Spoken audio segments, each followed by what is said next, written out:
외로움을 외면하지 말기. 괴로움, 외로움, 슬픔 등의 느낌을 외면하지 말라. 당신이 지금 무엇 때문에 괴로워하고 있다면, 슬프거나 외로움에 잠겼다면 그것은 매우 정상적인 상황이며 느낌이다. 시야를 크게 보고 인생 전체를 놓고 살펴볼 때 괴롭거나 슬프거나 외로운 순간이 있다는 것은 너무나도 당연한 것이 아닌가. 그럼에도 사람들은 그런 순간이 오면 문제라고 생각하며 문제를 해결해야 한다는 강박관념에 사로잡힌다. 문제라고 해석하는 순간 나는 문제 있는 사람이 되어버리며 무언가 비정상적인 상황이라고 규정하고 만다. 그런데 중요한 점은 그렇게 스스로를 문제 있는 사람이라고 여기면서 현재를 비정상적인 문제 상황으로 몰아가게 되면 내 스스로 그런 에너지를 강화하면서 창조하는 결과를 가져오기 때문에 더 많은 문제와 더욱 더 해결되지 않는 비정상적인 상황들이 우후죽순처럼 점점 더 늘어나게 되기 쉽다. 문제가 괴로워 그 문제를 풀려고 노력하고 있지만 사실은 문제 속에 빠져 스스로 더 많은 문제를 양산해 내고 있는 것이다.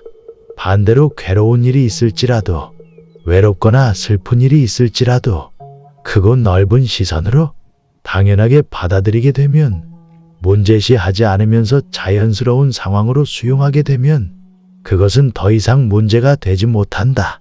내가 그 상황을 문제라고 낙인 찍기 전에는 그 무엇도 나에게로 와서 문제가 될 수는 없는 것이다. 언젠가 한 젊은 거사님께서 야심차게 준비해 여행을 떠났는데 여행지에서 전화를 주셨다. 낭만적인 줄 알았던 여행이 이렇게 지독하게 외로울 줄은 몰랐다면서 도대체 어떻게 하면 이 고독감을 해결할 수 있겠느냐는 것이다. 여행이란, 특히 홀로 떠나는 여행이란 어쩌면 바로 그 외로움과 벗하면서 모처럼 홀로 외로움 속에 뛰어들어 충분히 외로움을 느껴보고 하나 되어 보기 위해 떠나는 것이다.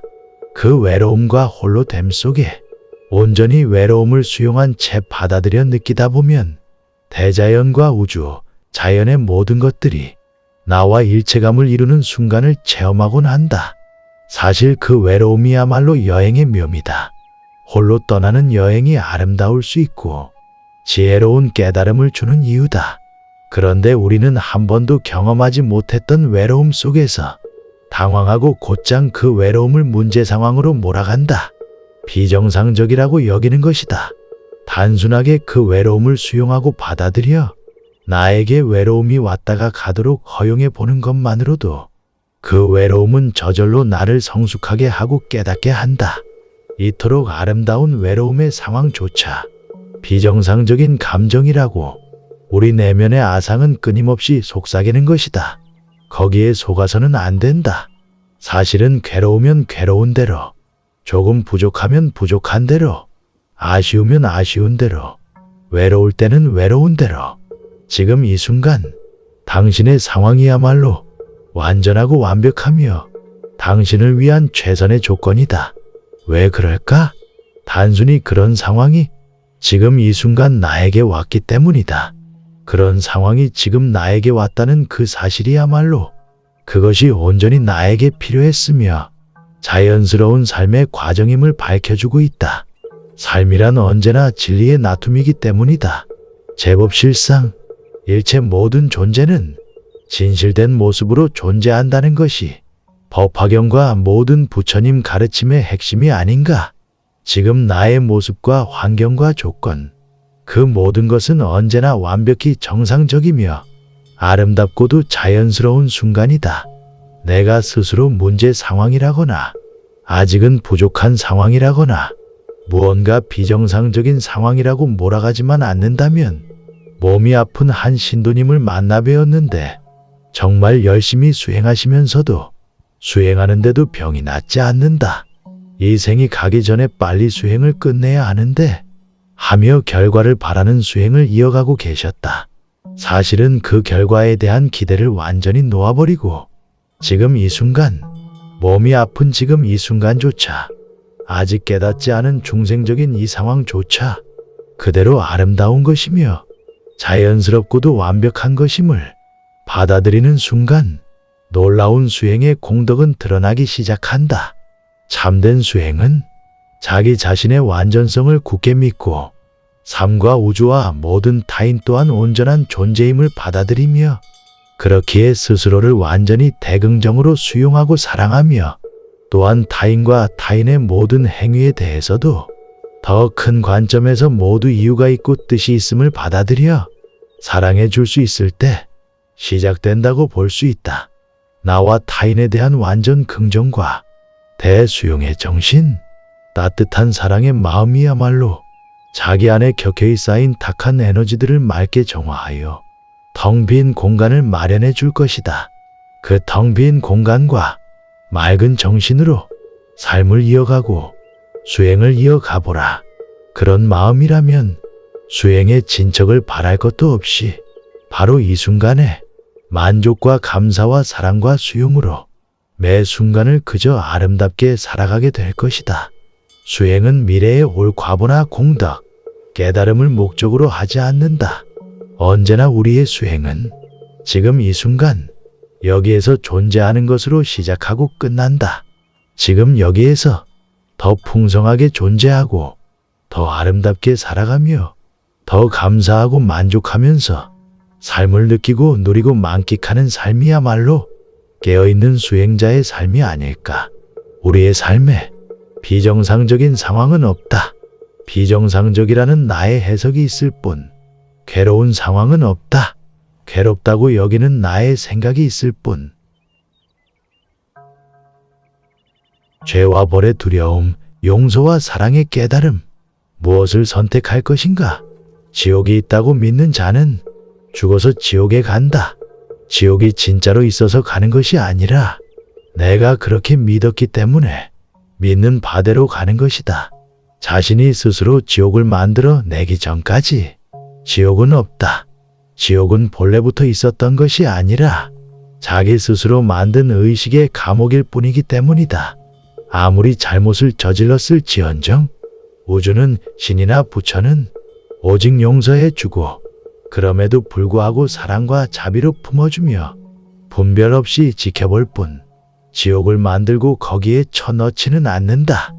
무한한 자비의 부처님께서 한없는 사랑의 하느님께서 어찌 어머님도 하지 않는 일을 그 자식에게 하겠는가?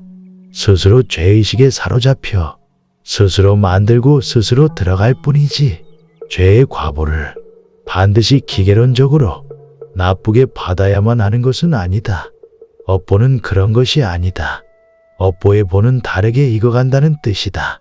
지은 업에 따라 무조건적인 과보가 정해져 있는 것이 아니라 그 이후의 삶과 신구의 세 가지 행에 따라 사람에 따라 그 과보는 다르게 있고 다르게 받는 것이다. 똑같이 죄를 지었을지라도 어떤 이는 그 죄값을 톡톡히 치러야 하겠지만 꼭 그래야만 하는 것은 아닐 수도 있다. 죄의식을 내려놓고 참회하고 정화하여 새로운 삶을 산다면 과보가 다르게 익어갈 수도 있는 것이다. 모든 죄의 과보는 스스로가 스스로에게 부여하는 형벌일 뿐 신이 부여한 것이 아니다. 죄를 지은 사람은 스스로 깊은 내면에서는 그 죄의 과보를 바란다. 죄의 과보를 받아 형벌을 받아야만 할 것 같이 느끼는 것이다. 이처럼 죄와 벌, 지옥은 스스로 지은 것이기에 죄의식에 사로잡히지 말라고 하면 의문이 생긴다. 그렇다면 죄를 지어도 된다는 말인가? 죄를 짓고도 죄의식을 가지지 않고 스스로를 매번 용서하고 또 다시 죄를 계속 지어도 된단 말인가? 그렇다면 죄를 안 짓고 깨끗하게 살면서 힘들게 사는 사람이 억울하지 않은가? 나에게 피해를 입힌 사람이 스스로 죄의식도 없이 아무런 과보도 없이 살아간다면 나는 너무 억울한 것이 아닌가? 이런 의문이 들 것이다. 물론 자연스러운 인과응보의 법칙은 있다. 선을 지으면 선의 과보를 받고 악을 지으면 악의 과보를 받는다. 그것은 자연 법칙이다. 그러나 이 자연 법칙을 거슬러 삶을 변화시키고 발전시키며 정화시켜 나가는 존재가 바로 우리인 것이다. 악을 짓고 나서가 중요한 것이다. 악을 짓고 그냥 있게 된다면 자연스럽게 악의 과보가 올 것이다. 그러나 악을 지었지만 스스로 참회하고 죄의식에서 노연하며 매 순간 새롭게 깨어나 지혜롭고도 자비로운 삶을 실천한다면 그 악의 과보는 다르게 익어갈 수 있는 것이다. 내가 상대방에게 피해를 입었는데 그 사람이 스스로 참회하고 죄의식에서 노연하며 새롭게 깨어나 지혜와 자비를 실천하고 살지만 내 마음은 복수심에 불타거나 도저히 그 녀석을 용서할 수 없다면 그건 어디까지나 내 문제일 뿐이다. 그것은 상대와 나와의 문제가 아니라 사실은 내 안에서 풀어야 할 내 문제인 것이다. 똑같이 피해를 입었어도 빨리 놓아버리고 복수심이나 증오심을 내려놓은 채 평화롭게 살아가는 사람들도 많지 않은가? 이 말이 이해가 되는가? 모든 것은 사실 자기 문제로 귀결된다는 것을 알아야 한다. 타인이 나에게 피해를 입혔거나 괴롭혔을지라도 그 문제를 해결하기 위해 타인이 변하기만을 바라는 것으로는 문제를 해결하기 어렵다. 예를 든다면 상대방이 나를 괴롭히거나 돈을 빼앗았다고 할지라도 사실 그것은 전생부터의 그 사람과의 인연에 의해 그 사람도 그럴 수밖에 없었을지 모른다. 내가 전생에 상대를 괴롭혔기 때문에 업의 균형의 법칙에 따라 그 사람이 나를 괴롭혔을 수도 있다는 말이다. 그러니 그 사람은 잘못이 없다. 그 사람이 잘못이 있다고 생각하면서 그 사람을 증오하고 미워하는 내 마음에 잘못이 있는 것이다. 보통 죄를 지은 사람은 스스로 죄의식에 사로잡힌 채 한 번 더럽혀진 몸, 계속 더 나쁜 짓을 하겠다는 마음으로 더 많은 죄를 짓기 쉽다. 한 번 버린 몸, 갈 때까지 가보자 하는 마음이다. 만약에 우리가 그 사람을 계속 증오하며 절대 용서해 주지 못한다면 그 사람은 계속해서 그런 잘못을 더욱 더 저지를 것이다. 그러나 그 사람의 죄를 용서해주고 증오심을 내려놓기 시작한다면 나아가 그를 측은하게 여기고 연민과 자비로서 대한다면 그를 참회와 용서로 이끌기가 훨씬 쉬워질 것이다. 그럴 때 상대도 죄의식에서 노연하고 나 또한 증오심에서 노연함으로써 서로가 지혜와 용서와 사랑이라는 귀한 깨달음을 얻게 되는 것이다. 그가 나를 괴롭힌 상황을 통해서 그도 깨닫게 되고 나도 깨닫게 되는 이것이야말로 우주법계가 우리에게 진정으로 바라는 것이다. 이것이 바로 삶이라는 인생 수업에서 우리가 깨달아가는 방식인 것이다. 그러나 많은 사람들은 악을 지은 사람은 더욱더 계속해서 악을 쌓아가고 악행을 당한 사람은 더욱더 계속해서 증오심을 쌓아감으로써 그 악행이라는 두 사람 사이에 깨달음의 연극 배움과 성숙의 가능성이라는 관문을 제대로 통과하지 못하는 경우가 많다. 바로 그 두 사람 사이에 일어나는 괴롭힘과 괴롭힘을 당함이라는 상황은 첫째는 인과응보상에서 서로가 풀어야 할 하나의 과제이기도 하고 둘째는 그 과제를 통해 당신을 깨달음으로 지혜와 배움으로 이끌고자 하는 이 우주법계의 아름다운 수업 방식인 것이다. 이 사실을 바르게 이해한다면 아무리 악행을 많이 지었더라도 그 악행에 사로잡혀 죄의식을 쌓아두면서 심지어 이 많은 악행으로 인해 지옥에 갈 것이라는 두려움 속에 살지 않아도 될 것이다.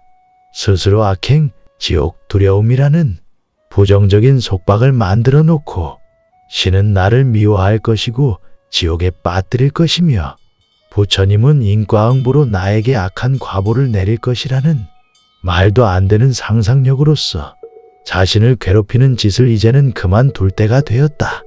부처님은, 하느님은, 진리의 법계는 언제나 당신을 용서하고 당신을 지혜와 자비라는 깨달음으로 이끌기 위해서만 그 모든 삶의 장치들을 마련해 두고 계실 뿐이다. 당신을 미워하는 것은 당신이거나 사람들일 뿐이지 진리는 결정코 당신을 미워하지 않는다. 나 스스로를, 나의 과거를 온전히 용서해 주고 상대방을 온전히 용서해 주라. 자신이 살아온 인생을 돌이켜볼 때 그 누구도 미운 사람이 없고 나 자신에 대해서도 완전히 사랑하며 긍정적으로 받아들일 수 있을 때 나와 타인 모두에 대한 진정한 용서와 참회와 비움이 완성된다. 그때 비로소 삶의 모든 두려움은 사라지고 무한한 자비와 지혜를 배워나가는 아름다운 깨달음의 장이 당신 눈앞에 눈부신 삶의 모습으로 열릴 것이다. 당신은 안전하다 꾸미기에 당신은 안전합니다. 지금 이 모습 그대로, 이 조건 그대로, 심지어 당신이 최악의 죄를 지었다 할지라도 여전히 당신은 완전한 삶의 안전을 보장받고 있습니다. 더 이상 앞으로 벌어질 끔찍한 일들에 대해 고민하고 두려워할 필요가 없습니다. 심지어 머지않아 죽게 된다 할지라도 아무런 상관이 없습니다. 그럼에도 불구하고 당신은 여전히 안전합니다. 왜 그럴까요? 이 모든 것이 꿈속에서 일어나는 환영이기 때문입니다. 당신이 자기 자신이라고 굳게 믿고 있었던 그 모든 인격, 지위, 직업, 개성, 경제력과 경력, 심지어 몸과 생각 등 그 모든 것들이 사실은 진짜가 아니라 잠시 부여받은 꿈속의 배역일 뿐입니다. 꿈속에서는 어떤 일이 벌어질지라도 꿈꾸는 자는 사실 언제나 안전합니다. 꿈속에 빠져 있을 때는 불안전하고 두렵고 괴로운 일들이 계속되고 있을지라도 꿈에서 깨어나거나 자각몽처럼 꿈속에 이것이 꿈인 줄을 분명히 알게 되면 그 모든 악몽이나 무시무시한 삶의 스토리들에도 불구하고 꿈꾸는 자는 언제나 안전합니다. 그것이 꿈이 아니라 사실일 때 모든 문제는 문제가 되는 것이지 그것이 꿈이라면 그 모든 문제는 전혀 문제가 될 수 없는 것이지요. 당신에게 가해를 입히는 사람, 상처 주는 사람, 욕하는 사람, 사기친 사람, 그 모든 사람이 사실은 당신과 분리되어 있지 않습니다. 그들이 곧 나와 다르지 않아요. 꿈속에 등장하는 이들은 그가 선하든 악하든 모두가 꿈꾸는 자의 일부분인 것과 같습니다. 거기에는 가해자도 피해자도 없습니다. 우리 삶에 나와 인연 맺고 있는 모든 이들은 그들이 악역을 맡든 나를 돕는 역할을 맡든 모두가 근원에서 나와 하나인 것입니다. 이것이 우리가 모든 사람들을 용서해 주어야 하는 이유입니다. 그 모든 일들이 꿈속에서 일어난 일임을 안다면 용서할 것도 용서받을 것도 없이 그 모든 것들이 우리를 깨닫기 위해 잠시 만들어진 꿈속의 스토리임을 알게 될 것입니다. 그렇기에 참된 용서는 용서할 것도 용서받을 것도 없다는 자각에서 옵니다. 모든 것이 꿈이라고 하니 잠시 공허함을 느낄 수도 있겠네요. 그러나 그럴 필요는 없습니다. 이 꿈은 분명한 목적을 가지고 나타납니다. 이 환영 같은 꿈을 통해 삶의 진실을 배우고 깨닫고자 하는 것이지요. 꿈은 진짜가 아니지만 그 환영의 순간순간을 온전히 경험하고 생생하게 현존하며 살아나감으로써 그 꿈이 주고자 하는 삶의 목적을 깨닫게 되는 것입니다. 그럼에도 사람들은 꿈속의 모든 것들이 너무 생생하게 진짜처럼 느껴지다 보니까 그 속에서 다만 온전히 존재하면 되는데 거기에 욕심이 생겨 소유하려 들면서 수많은 문제가 생겨나기 시작합니다. 꿈인 줄 안다면 사실 우리가 꿈속에서 소유할 수 있는 것은 어느 것도 없습니다. 즉, 우리가 그렇게 가지고자 애쓰고 벌고자 노력하고 올라가려고 아웅다웅하고 있는 그 모든 것들은 사실 실제가 아닌 꿈이기 때문에 진짜가 아닌 것입니다. 그러면 이와 같은 꿈속의 삶에서 우리가 할 수 있고 또 해야 하는 것은 무엇일까요? 그저 주어진 자신의 꿈을 신나게 즐기면서 살면 됩니다. 꿈인 줄 알기에 그 어떤 두려움도 가질 필요 없이 꿈의 내용이야 좋든 나쁘든 상관할 바 없이 그저 주어진 꿈 속에서 신나고 재미있게 100% 온전히 꿈길을 거닐면 됩니다. 꿈의 스토리를 완전히 신뢰하세요. 그것은 언제나 당신을 돕기 위한 목적으로 당신을 깨닫게 하고 자비롭게 하기 위한 목적으로 여러분 자신이 우주법계와 공동으로 만든 이야기이기 때문입니다. 삶의 배역과 스토리는 언제나 완전합니다. 거기에는 그 어떤 흠결이나 문제도 없습니다. 내가 그것을 문제 삼기 전에는 말이지요. 여러분 삶의 시나리오는 당신에게 너무나도 필요하고 적합하며 적절하고도 유효하기에 나타난 것입니다. 그 무엇도 두려워하지 말고 삶을 온전히 신뢰하세요. 그럴 때 비로소 자신에게 주어진 삶을 온전히 즐길 수 있게 됩니다. 비로소 내가 나 자신이 되어 자기다운 삶을 살아나가게 되는 것이지요. 그렇게 삶을 즐기다 보면 순수한 열정이 생겨나고 그랬을 때 놀라운 영감과 비전이 온 우주법계로부터 꿈꾸는 자로부터 다가오기도 합니다. 사실은 이 두 근원이 서로 다르지 않습니다. 내가 할 수 있으리라고 생각지도 못했던 일들이나 놀라운 아이디어들이 삶을 더욱 풍성하게 만들어주고 더 많이 깨닫도록 해주는 것이지요. 모든 꿈은 사실 다 좋은 꿈입니다. 우리를 깨닫게 해주기 위한 꿈이기 때문이지요. 그러니 걱정하지 마십시오. 삶은 언제나 안전합니다. 당신이 할 일은 그저 신나고 재미있게 주어진 당신 자신의 삶을 온전히 살기만 하면 됩니다. 더불어 타인처럼 느껴지는 모든 이들에게도 저마다 주어진 자기 자신의 삶이야말로 온전한 줄 깨달아 그 완전한 삶을 아름답게 살아나가라고 속삭여 줄 수 있겠지요. 그가 바로 나 자신이니까 말이지요. 매 순간이 목적인 삶. 언제나 매 순간 행하는 바로 그것이 목적이 되도록 하라. 목적지를 향해 길을 걷는 바로 그 순간에는 목적지에 도착하는 것이 목적이 아니라 바로 지금 가고 있는 그것이 목적이다. 그럴 때 걷고 있는 모든 순간이 대충 때우는 순간이 아닌 현존으로 깨어나는 순간으로 빛난다.